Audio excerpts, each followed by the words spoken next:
जब गांधीवाद और सावरकर के लोग इस देश में राज कर सकते हैं तो अंबेडकर के भी लोग इस देश में राज कर सकते हैं। इस बात को हमें समझना पड़ेगा। ऐसी विचारधारा जिस पर चलने के बाद जिसको नमन पूरी दुनिया करती हो, मैं नहीं कह रहा हूं, इतिहास कह रहा हूं, और गारंटी है इस बात की कि सबसे ज्यादा बड़े पैमाने पर अगर किसी महापुरुष का जन्मदिन सेलिब्रेट होता है दुनिया में तो वो डॉक्टर बाबा साहब अंबेडकर। अभी आप चेक करा लो, 14 अप्रैल को दुनिया के सबसे ज्यादा देशों में, और उनके मानने वाले लोग यहां उनके हाथ ऐसे हैं, वो सरकार की तरफ देखते रहते हैं कि सरकार कुछ देगी, जबकि उनके हाथ ऐसे होने चाहिए थे कि वो सरकार को या कमजोर लोगों को, अल्पसंख्यक लोगों को दे दे। बहुसंख्यक लोग मांग रहे हैं, अल्पसंख्यक लोग दे रहे हैं। तो उसका कारण एक ही मुझे नजर आता है कि हम लोग अपने महापुरुषों के मिशन पे काम नहीं कर रहे हैं। हम आशावादी बने बैठे हैं कि कोई महापुरुष आके हमारी जान बचाएगा।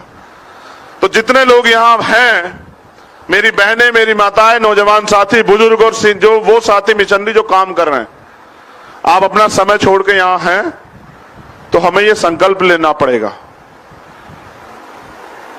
समय समय पे बाबा साहब अंबेडकर ने आंदोलन किए, चाहे कालाराम मंदिर आंदोलन हो या महार चौड़दार आंदोलन। जब हम इकट्ठा होते तो हमें संकल्प लेना पड़ेगा। ये मैंने बाबा साहब अंबेडकर से सीखा। जब उन्होंने महार चौड़दार आंदोलन किया तो उन्होंने अपने साथियों से कहा कि आज हम सत्याग्रह करेंगे, कोई जवाब नहीं देगा। उन्होंने लाठियां खाई, लेकिन जब सत्याग्रह समाप्त हुआ तो उन्होंने कहा आज हम इकट्ठा हुए तो हम संकल्प लेंगे। ऐसे ही तो हम लोग इकट्ठा हुए। हम पैंथर की 50वीं स्थापना दिवस मना रहे हैं तो हम इकट्ठा हुए, तो संकल्प तो लेना चाहिए नहीं चाहिए? लेना चाहिए? बताओ, आप लोग बताओ, संकल्प लेना चाहिए नहीं लेना चाहिए? मुझे लगता है कि इस एसी और पंखों की ठंडी हवा में आपका उत्साह भी ठंडा हो गया है। तो बाबा साहब अंबेडकर ने अपने अनुयायियों के साथ 3 संकल्प लिए थे उस समय। पहला, हम आज के बाद मरे हुए जानवरों का मांस नहीं खाएंगे। दूसरा, हम आज के बाद कोई गंदा व्यवसाय नहीं करेंगे। तीसरा, जिस जाति को हमने बनाया नहीं उस जाति की वजह से हम अपने मोरल को, कॉन्फिडेंस को डाउन नहीं करेंगे कि हम लोग नीच जाति में पैदा हुए, कमजोर जाति में पैदा हुए। हम स्वाभिमान सम्मान के साथ जिएंगे।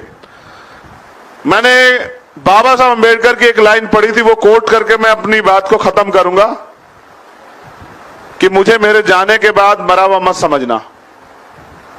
मुझे मेरे जाने के बाद मरा हुआ मत समझना। जब तक संविधान जिंदा है मैं जिंदा हूं। क्या आप नहीं मानते हैं संविधान को खतरा है? कितने लोग मानते हैं कि संविधान खतरा? जरा हाथ उठाओ, जागरूक लोगों का पता लग जाए। अगर आप मानते हैं तो आप उसको बचाने के लिए कर क्या रहे हैं? क्या आप चाहते हैं बाबा साहब अंबेडकर की दोबारा हत्या हो? भाई, अगर संविधान मर जाता है, संविधान खत्म हो जाता है, तो यानी कि बाबा साहब की दोबारा हत्या होगी।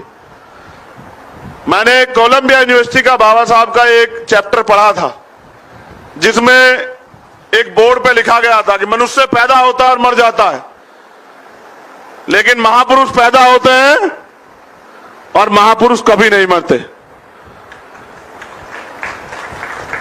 ये बात बोर्ड पे लिखी हुई थी और बाबा साहब अंबेडकर ने आए और उसको उस नीचे दूसरी लाइन को कट कर दिया जिसमें लिखा था कि महापुरुष पैदा होता है, महापुरुष कभी नहीं मरते। इस तरह का ही की क्लास थी। सामने बैठे वाले लोगों ने, नौजवान बच्चों ने, साथियों ने, स्टूडेंट ने विरोध किया। उन्होंने कहा, अध्यापक ने लिखा और डॉक्टर अंबेडकर ने काट दिया। क्या तो अंबेडकर इस बात को प्रूव करे कि उनके पास इसका जवाब है, या फिर वो एडमिट करे कि उन्होंने अनुशासनहीनता की है, उनके खिलाफ कार्रवाई होनी चाहिए। जब डॉक्टर अंबेडकर को मौका मिला तो उन्होंने कहा कि मनुष्य पैदा होता है, मर जाता है।